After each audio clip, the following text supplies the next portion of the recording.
hard work that many of you did over the last year. I know we've got a lot of our successful school board candidates here, so raise your hand, and I would like to say congratulations on the success. We also have some people that may be thinking about running for school board in the 2024 cycle. I know there's some people that we need to eject from some of those positions around the state, so we'll be working hard for that. And I know we've got a lot of parents here who've been very active in making sure that our school systems educate our kids and are not trying to indoctrinate our kids. So thank you for all that you've done. So we worked really hard across the board in 2022, and look, a lot of people focus on kind of the marquee races in terms of the statewide and the governor's race and all this other stuff. And yeah, look, we're proud of what we were able to do. We were able to get the highest percentage of the vote than any Republican governor candidate in the history of the state of Florida this year. We were able to win by over 1.5 million votes, which is the largest raw vote margin in the history of the state of Florida for any governor's race. We won 62 of 67 counties, including nearby Osceola County, which we haven't won in a while. We won, not only won, but by 11 percentage points won Miami-Dade County. And we even won Palm Beach County, which has not happened in almost 40 years for a Republican governor candidate.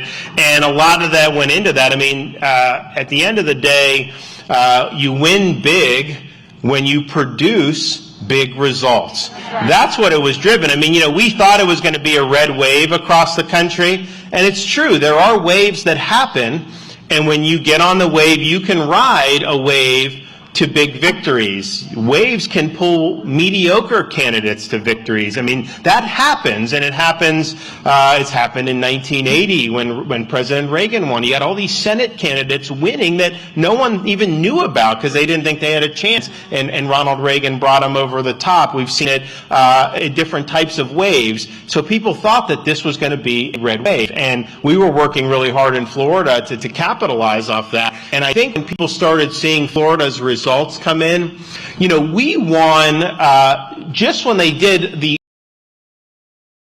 mail votes and the early votes, we were winning overwhelmingly. It's usually we're down going in, and then the election day votes put you over the top. We were already winning by like 7 or 8 points with the early votes coming in and the mail votes, and then the election day we did even more, and that's what put us to the 20 points. So it was good, but I think people started to say, like, oh my gosh, what, it's going to be such a great night for everybody. You know, they thought that this was kind of going to go, and in fact, I would say, given how unpopular the president is and how poor the policies have done, and how I think almost a record number of people think the country's going in the wrong direction, with those dynamics, you should definitely see a switch to the other side, and we didn't see that. So given those dynamics, I think it was one of the most disappointing election performances that we've had, particularly as Republicans. And so that's just what happened. So this was not something that was preordained, and I think what we showed in Florida is people respond to leadership, they respond to tangible results. And so we had an army of people, and many of you were a part of this, throughout the state who were very enthusiastic about coming out to vote. And if you look, I mean, we did better, we turned out higher Republicans in this year than we did in the red wave year of 2010 and 2014. And that's because people were enthusiastic about coming out and supporting our agenda. It's also the fact that, you know, the Democrats, you know, they didn't necessarily do any worse than they typically do, but the reality is, because of our success, I mean, they didn't really have anything to run on. And so they didn't have the enthusiasm. You had some of them that acknowledged we've done a good job, some of these voters.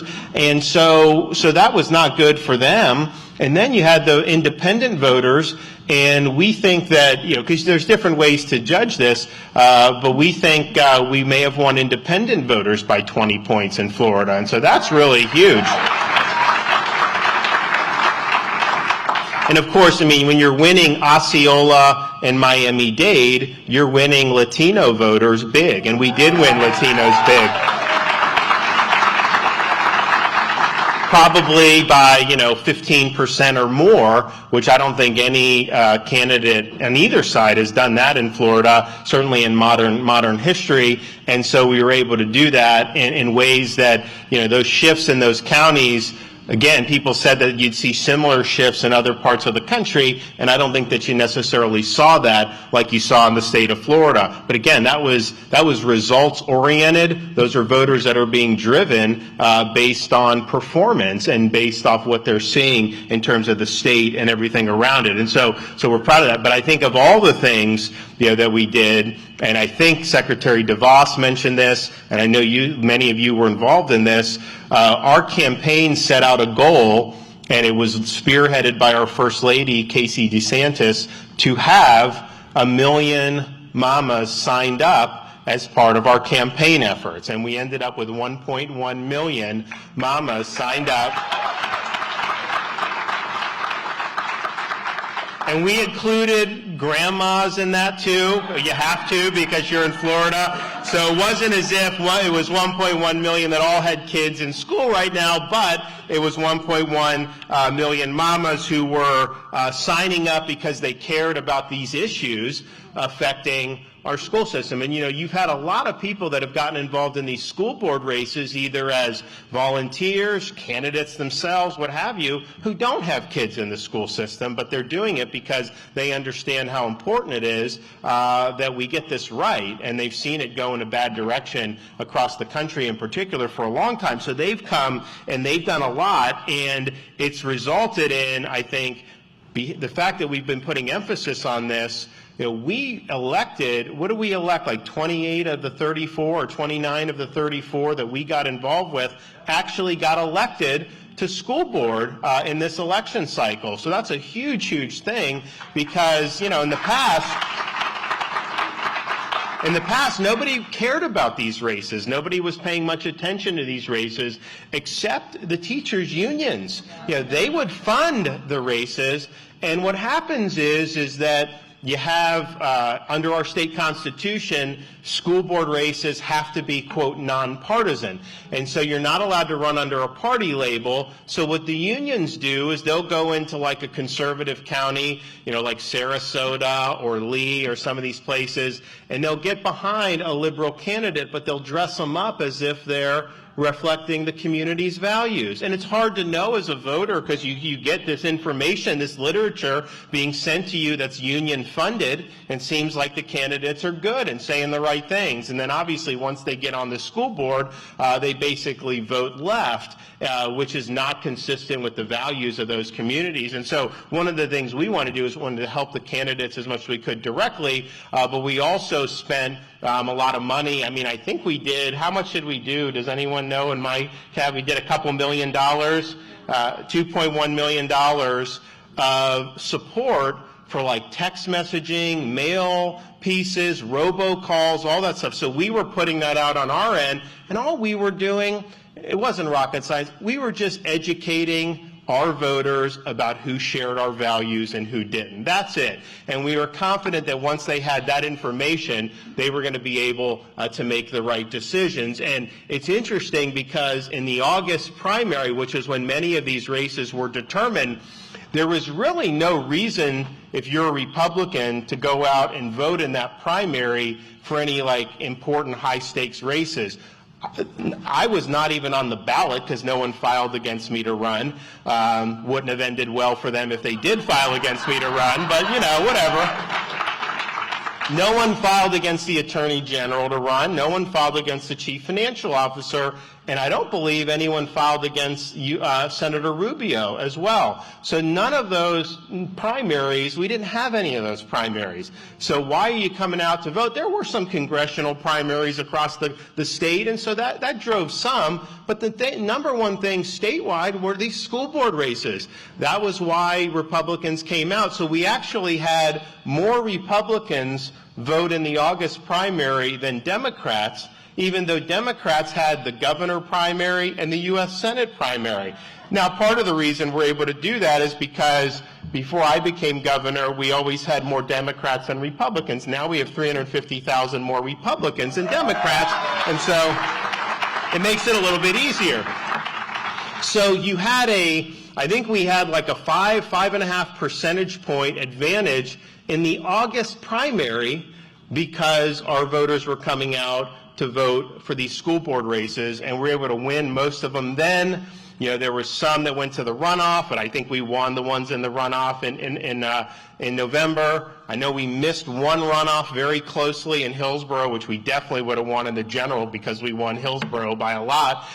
First time in a while for a Republican to do that as well. So that's a lot of success, but I think what that shows is that if we put our effort in, if we talk to our voters about these issues and these races, we're going to continue to have more success. This is really, I think, just the beginning. I think what we've been able to do is show that these races matter. You're already seeing some of these school boards making big changes in their school districts, which I think is very, very encouraging to see people wanting to reform. And the thing about it is like, look, we're doing stuff at the state level that we're proud of, but, you know, if you're being fought at the local level by the school board trying to undermine it, it's hard to basically necessarily win those fights. You can, but it's like, okay, I can take funding, I can do that. It's not necessarily a one-to-one response when you're doing it that way. So it's so much better to just elect people that believe in what we believe and that are able to do that. And you know what you're doing?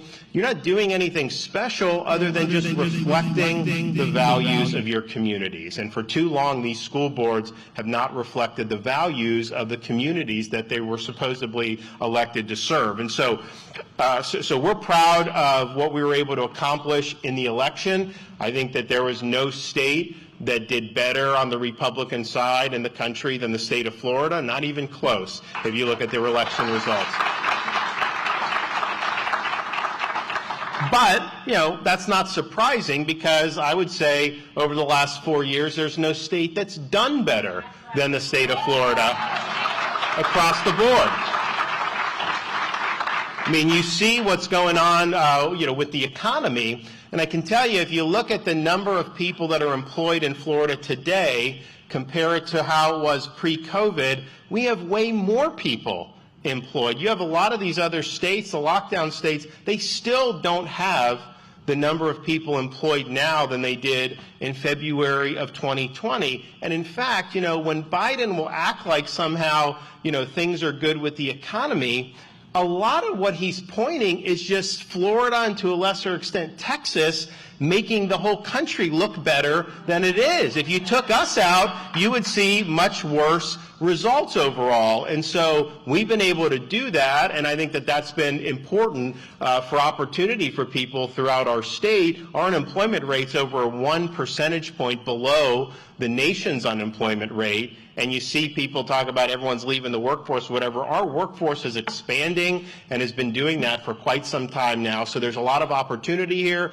A lot of people want to come in to invest. Now, part of the reason our economy was able to do well is because we made sure to have the schools open in 2020. And that was not something that was popular at the time when I announced, and Richard Corcoran I know is here, and basically, we just said, look, you have to open, and we're going to make sure that that happens. Look, some of the school districts really did want to open because they knew it was important. A lot of the teachers understood it was important, but the unions did not want to do that. And in fact, they sued us at the state to try to lock kids out of school. and they actually went, they had a liberal judge, ruled for them. We won the appeal, and we were able to continue going forward. And the kids and all that is the most important. But I mean, parents, what are you going to do? You have like a year with no school. How are you going to be able to work and do all this other stuff? I mean, it's very difficult for families. And so it was important, not the most important. The most important was the kids, but it was important for our economy to have a normal functioning society in which people could make their own decisions. And so we were able to make sure that the kids were in school. And the result is, our learning loss or whatever through COVID, was much less than what you saw in many of these other states. And when they did the first NAEP exam, Nation's Report Card for 22, first one since COVID, we came in number 3 and number 4 respectively in 4th grade reading and 4th grade math. And that would not have happened if the kids didn't have access to a classroom in the 2020-2021 school year like California or Chicago or some of these other places. And so we were proud to be able to lead on that. But I'll tell you, that's something that's very personal to a lot of voters because they remember who was fighting for their kids and who was fighting to hurt their kids. And the fact of the matter is, we were fighting for the kids and for the students. And yes, schools being open important. Also fighting that a kid can go to school without having to wear a mask 8 hours a day was very important. And I had some of these school boards fight me on that because we did an executive order. And they fought me on that, and we litigated, and eventually, I had to have the legislature clarify that, no, you cannot force these kids to do it. And here's the thing. There's other enclaves in this country, even now, like Philadelphia and some of these places, want to force mask the kids. And so I think by us putting the kibosh on it, not only was good for Florida, but really hurt some of these other areas' ability to continue with the farce of doing this. So we were happy to lead on that, and we were right to do it. And they've now come out with different types of studies saying the problems that these kids suffered through having to do that for 8 hours. And so it was ridiculous. And then also, I think one of the things that parents appreciated is we did not even wait for this to become an issue in Florida. We did in 2021, we banned any COVID-19 shot mandates for school children.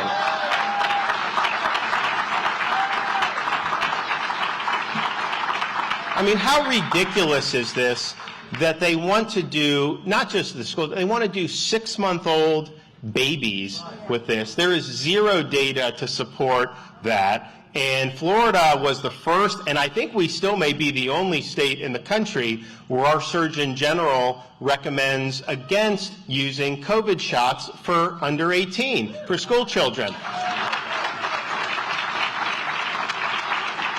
We also banned COVID shot mandates for our universities. And I guarantee you, left to their own devices, they would have wanted to impose those mandates. So you have hundreds of universities, even to this day, around our country that are imposing booster mandates on these 18, 19, 20, 21, 22-year-old kids who many of them have had COVID by now, no clinical data to support such a ridiculous mandate. But the thing is, places like Yale and all these places, they force the undergrads to take the booster, but they don't force their own faculty to take the booster. Gee, I wonder why that's the case. And so it's being used as a way to control people. It's being used as a way to infringe people's freedoms, but it's not doing anything to offer a benefit. And in fact, our Surgeon General just did a report a couple months ago about the experience in Florida,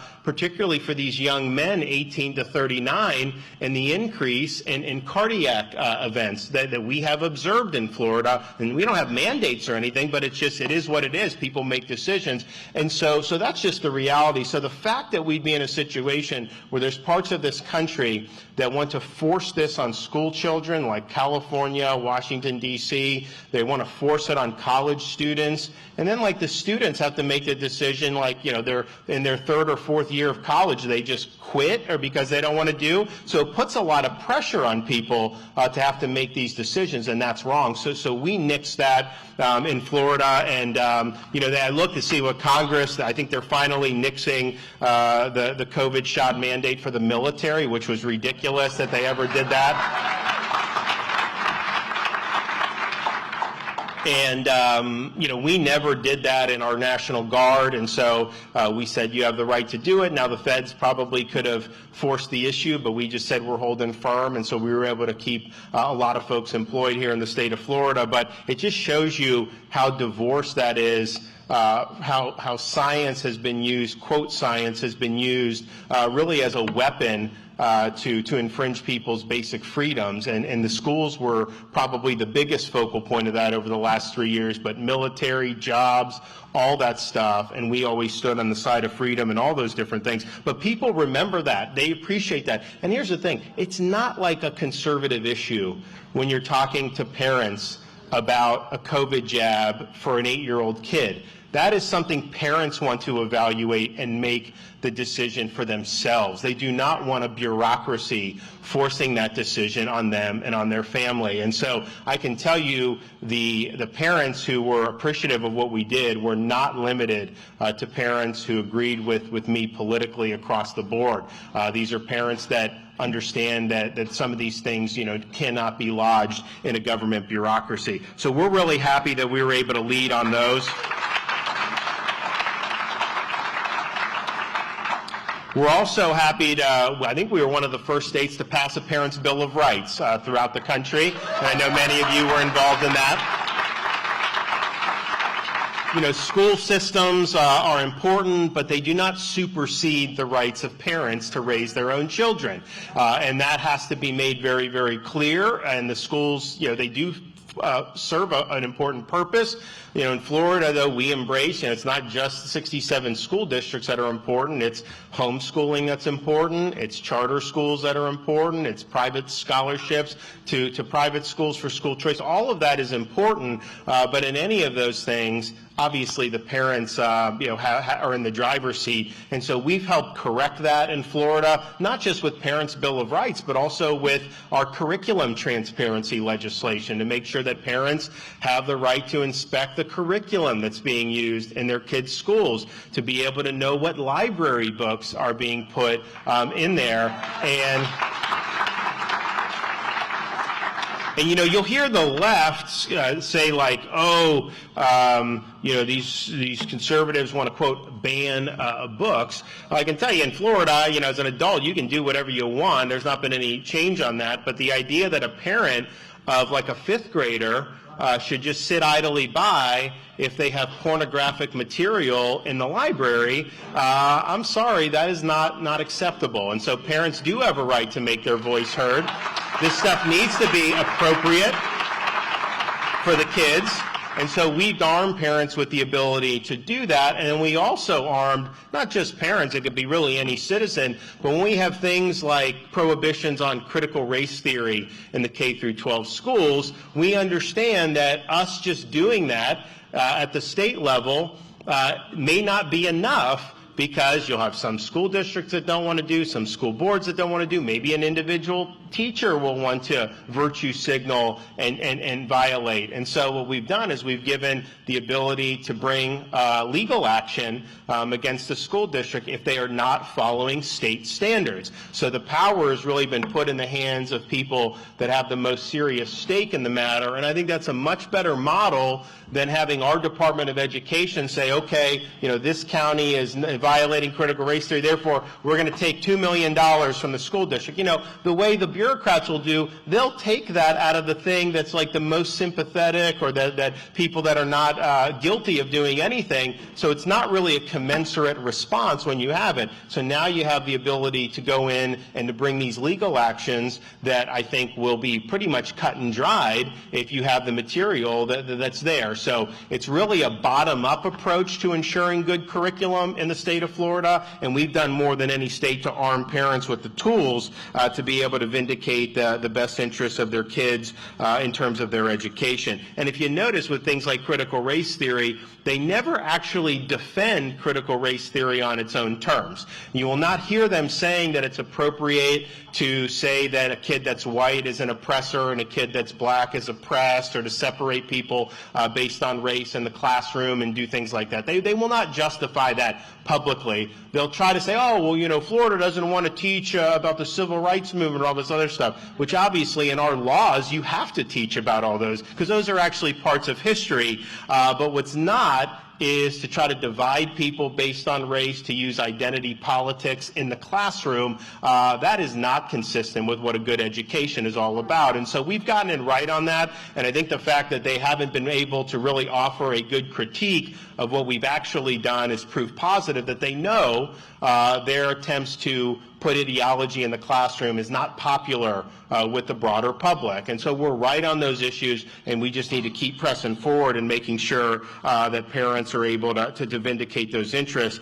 One of the things that we're going to do in this legislative session, we're going to continue to work to provide increases in teacher pay. We're going to increase teacher recruitment, and we're going to do all those things to make sure we have really good people, in the classroom. It's not the only thing that matters, but I do think it's easier to recruit young people, and we've increased the average minimum salary in Florida by 20% since I've been governor. And so if you look at somebody graduating college, it may have some options. You're making it a little easier for them to be able to do that, particularly in some of our higher cost of living areas. But what we don't want, is that money going to teachers' unions. And they take money.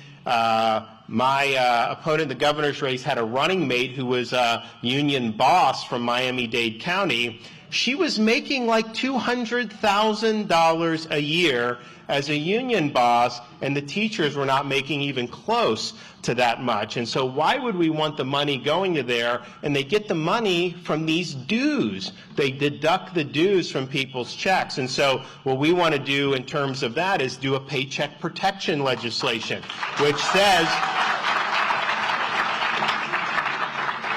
basically just says, okay, first of all, you do not have to join teachers union, but if you do, the government, we don't want to play a role in deducting anybody's money, so you write a check, every month for the dues, and you do it that way. And that maximizes freedom to choose.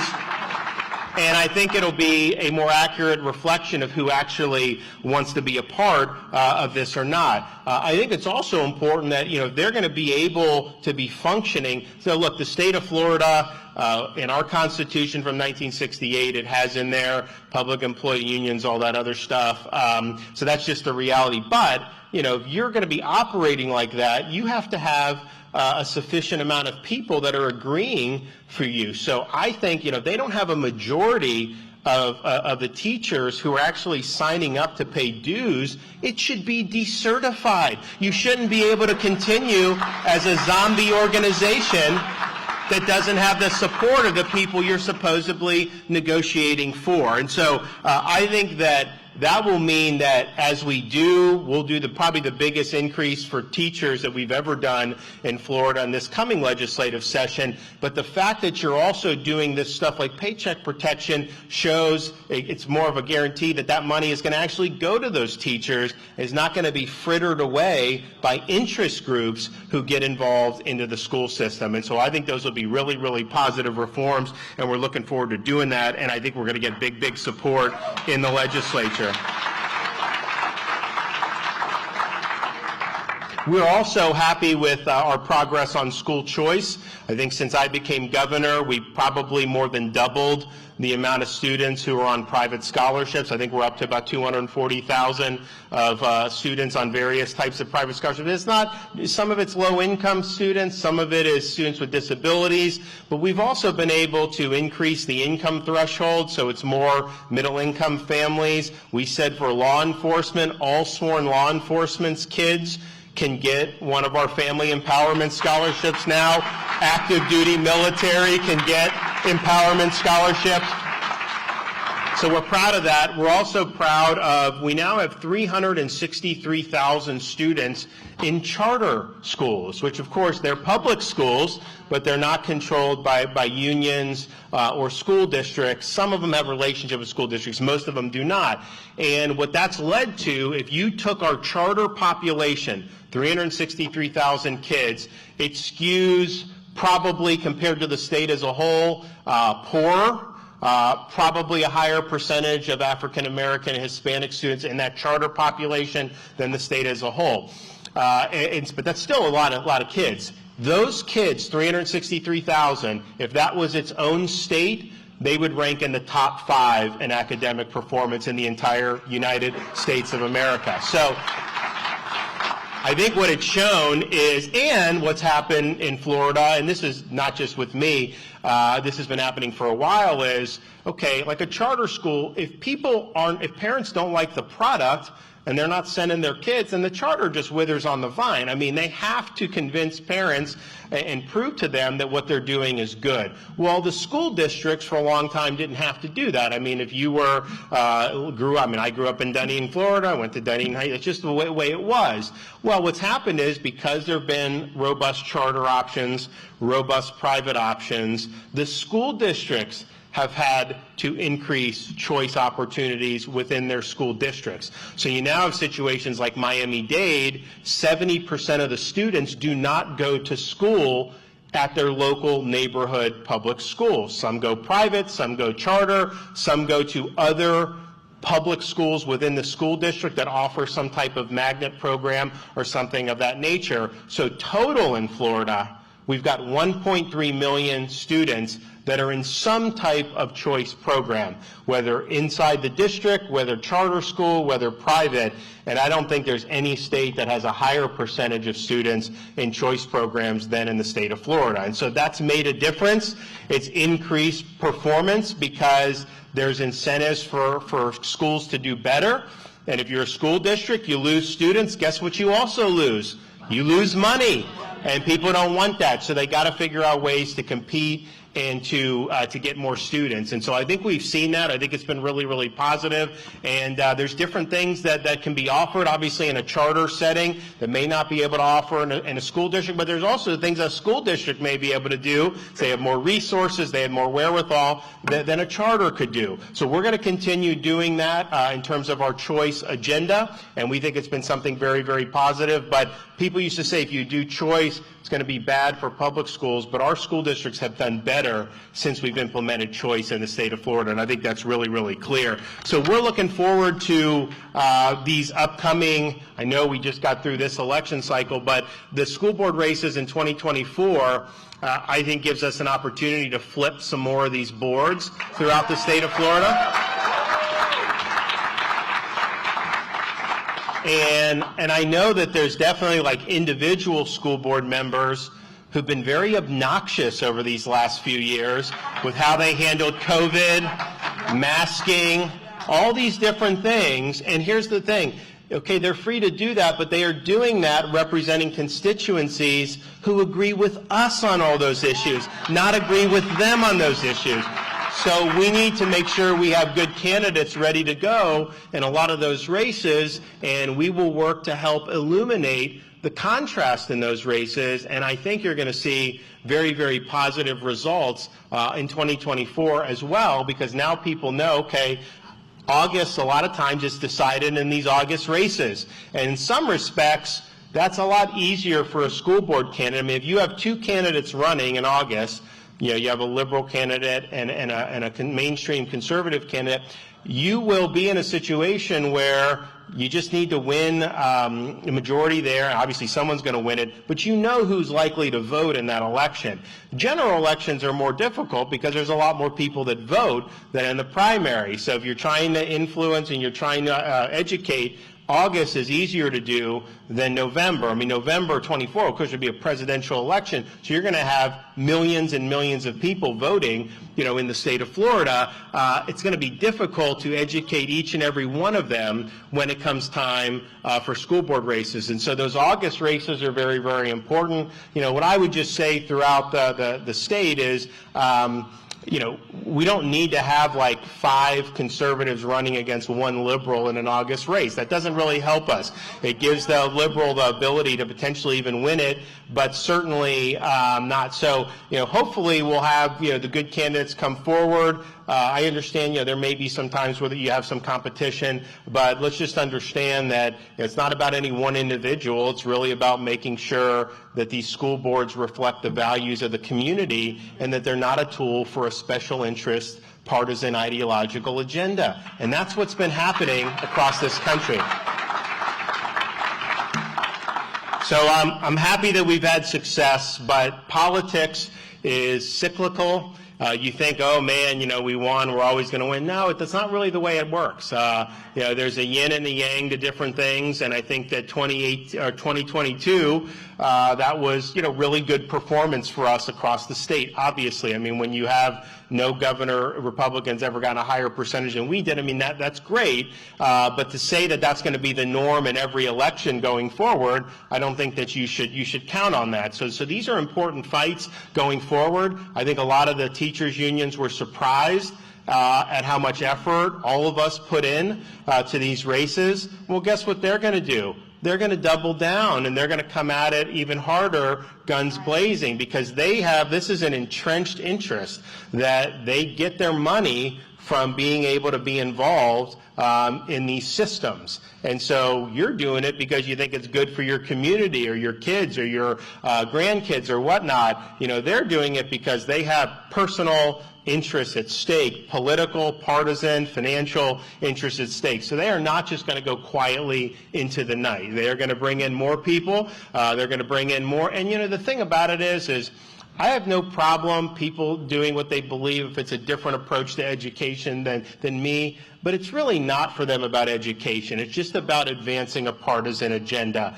I did this debate in the governor's race, and we did it in this auditorium. There was like 100-some people, 200 people, and basically my opponent wheeled in people from Broward Teachers Union, okay? They all had the same shirt on, whatever. And so what was said was, okay, you guys are here, but it's not about the crowd. Don't interrupt. Don't hoot and holler. Don't do any of that or whatever. So what do? They scream the whole time. Anytime I would talk, they try to drown me out and all this stuff and whatever. I mean, I can handle it. I just did whatever.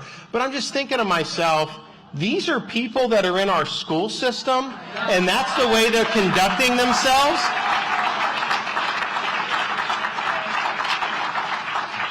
They are behaving like kids. They are not behaving like adults, because an adult would want to have a forum where people can exchange ideas, and then viewers at home will be able to decide, what vision they like better. It's not to try to scream and shout down the candidate that you disagree with. But that's what they did. They were brought in specifically for that reason, probably paid to be there, to be honest, and then behave that way. And so I'm just thinking, man, that is not the way I think most people in this state want to see people in their school system behave. And so we've got a lot of more work to do. Obviously, Broward is a tougher nut to crack than many of the other counties throughout the state of Florida. But we did your Broward? Okay, yeah. Are you on? Are you a parent or a... I'm elected, the only Republican. Oh, okay.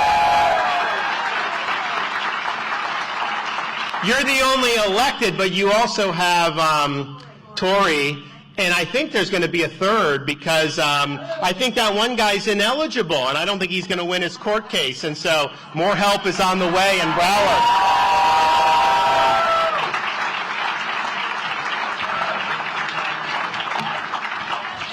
But I think the good thing about the success, though, is, I remember, all throughout really my governorship, there'd be different things. Oh, he has the state open. There's no way he's going to be able to win re-election. People are so upset at him, for the media is attacking him. Oh, the schools. There's no way. Well, how could he do this? And these are like New York outlets, but they're saying, oh no, he's going to. Then he goes against Disney. You can't do that and win in Florida. All this other stuff, and it seems like.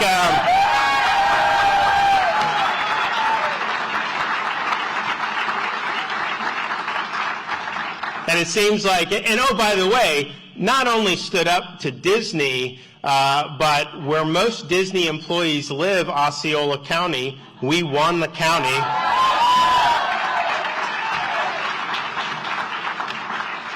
And so, oh, you can't do it. And so that was what was constantly being said. Then as we got in kind of the home stretch of the election, the media would put out, and the media, their polls are not accurate, but they start put out these polls, and it has like, look, governor's winning, governor's winning, governor's winning. And so people are like, and they were holding out hope, and then as we get in, some of the media's like, well, yeah, the governor's in good shape, whatever, and they start making excuses. But even those polls, I think they understated our margin of victory by almost 50%. They said it was going to be like 11 points. It was closer to 20 points. And so those polls were not accurate, but it shows you that when you stand up for what's right, and you're not getting cowed by the left or cowed by the media, and people see you fighting for them, they come out of the woodwork to support you. And that's what happened in Florida. That's why we did so well. So let's go forward and let's harness this momentum, knowing that we have a lot more ability to go. Is there someone on the board that we can beat in 24 in your board? Who? Actually, there's several people you can beat. Okay. And those are single-member districts? Well, no, we have two running in 2024. We have the countywide? One is countywide? Yeah, Okay. we have one district running. Okay, and that district is what part of Broward? It's over Fort Lauderdale by the beach. That's red. Yes, the breach is red. We can win that. Yeah, I think we can win that.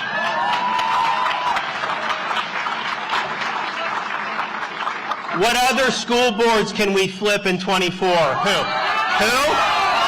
Hold on. Orange? You're on it, right? That's right, you won. That was awesome. Well, I didn't think it would help you, that's why. In Orange.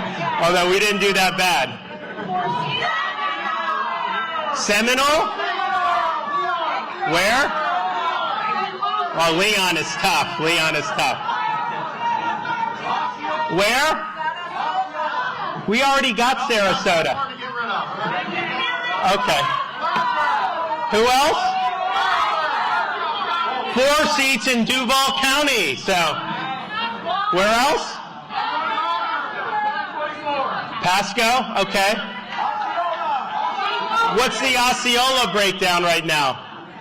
Well, right now I'm the only Republican on that board, but we have one spot open in 24 in District 2. Okay. Good. Oh, yes, it's St. Lucie. Indian River should be easy. Who else?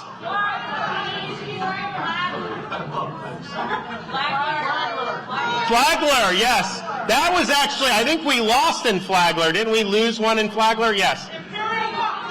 Where? Polk. Yes. Yeah. Okay, Polk. Yeah, those should be easy. No problem. Yeah, who else? Where? Hillsborough. Okay. We won one in Hillsborough, didn't we? Oh, Hernando. Okay, yeah. Okay, well, that's good. All right. Volusia, yes. I think we lost one in Volusia, though, right? Very close. Those are all very close, but I think we lost. Well, what I'm hearing is most of these counties honestly should not be a problem. I mean, I think if you looked at the results in most of these counties, they just named Indian River. I think we won that by 30 or 40 points. Polk, we won by 20, 30 points. Where else? Flagler, we won by 30 points. Who else? St. Lucie, we won by, I think, 20 points. I lost St. Lucie in 18, and we flipped it by 20 points in the other direction. So other than Leon, which is very tough, we did win Osceola, but that was a little bit closer, single digit. Orange is tough. Yeah, it's tough. We did are they single member districts? Okay, yeah. So there's parts of Orange that are really good. So yeah, we can do it. So. Okay, well look, you guys know the map, so you know what you need to do. So what we'll do is make sure that you'll have my support in all these different races. I do not get involved if there's two good candidates running against each other, because at the end of the day, I want to just make sure we have good people. So in those races, we did not get involved, and we did not get involved that publicly in some of the areas that may not have been as helpful, like Leon. I think we kind of helped behind the scenes or whatnot. It is what it is, and so so, you guys can make your judgment on kind of how you want to go about that. It just depends on what the underlying complexion of the district that you're running in is. But we want to be helpful in any way we can, and we'll continue to make education a priority, make parents' rights a priority, and make sure that we're doing the best we can to make sure we have school systems that are focused on education in the classical sense, not jamming down an ideological agenda down our kids' throats. Thank you all. God bless. Thank you.